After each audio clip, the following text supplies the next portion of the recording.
Good day all, and welcome back to South African Preppers. So for today's video we're going to be talking about attack on the supply line, how this actually affects you, and why it is necessary to actually prep as a normal citizen. It doesn't matter where you are in the world.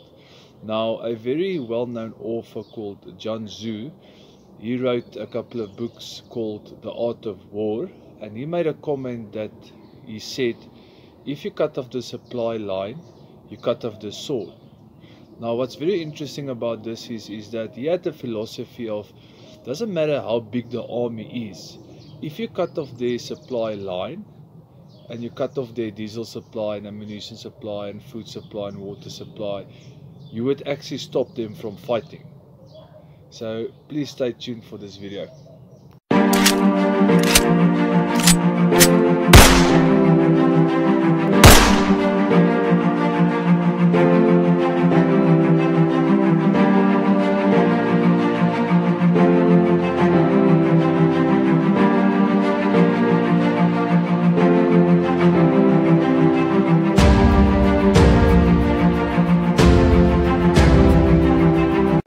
Welcome back. I hope you enjoyed our new intro. We're not technical people, so we tried to do a new intro that's a little bit more interesting. So quickly, an update of what happened the last week in South Africa, and this will help you to understand why it is extremely important to prep and to be prepared.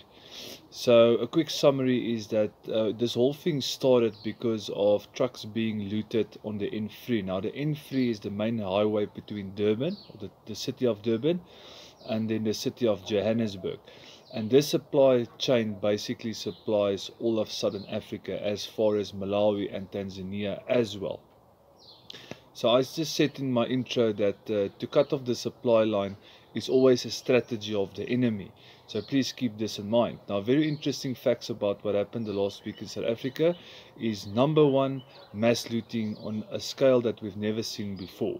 Number two is the burning of the buildings after they've looted the buildings. Now, normally when looting takes place, people grab a lot of things, they run away, and that's the end of it. But in this instance, they actually started. Now, once you start burning buildings, this actually means that you need to rebuild the specific building from the ground up. The third thing that is very interesting is that they actually looted big distribution centers. The fourth interesting thing is that they actually looted ATMs of cash. Now, to break open a safe, you need to be some sort of a specialist.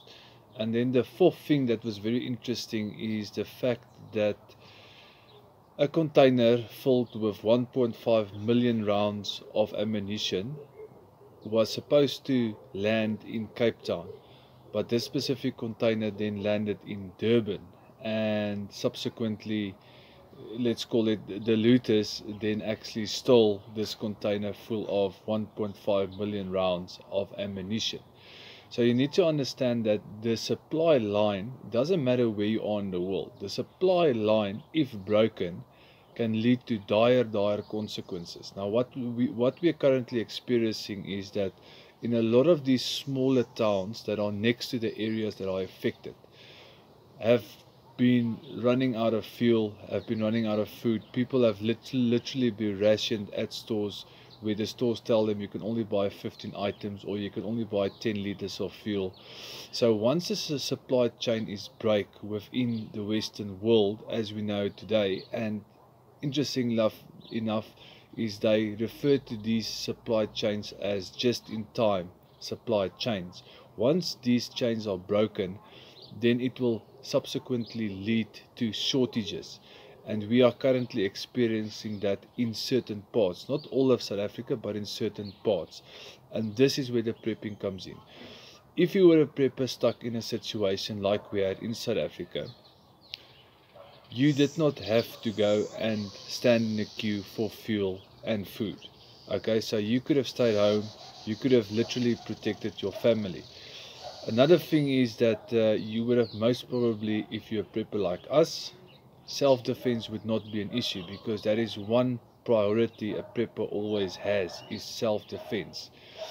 And then the third thing is that if you are a prepper, you actually have a defense strategy, and you always have, like us, an exit plan. If the shit went on for 2, 3, 4 weeks, we would have probably packed our stuff and we would have bugged out to a safer location. So prepping is sometimes life-saving. Please like, share and subscribe.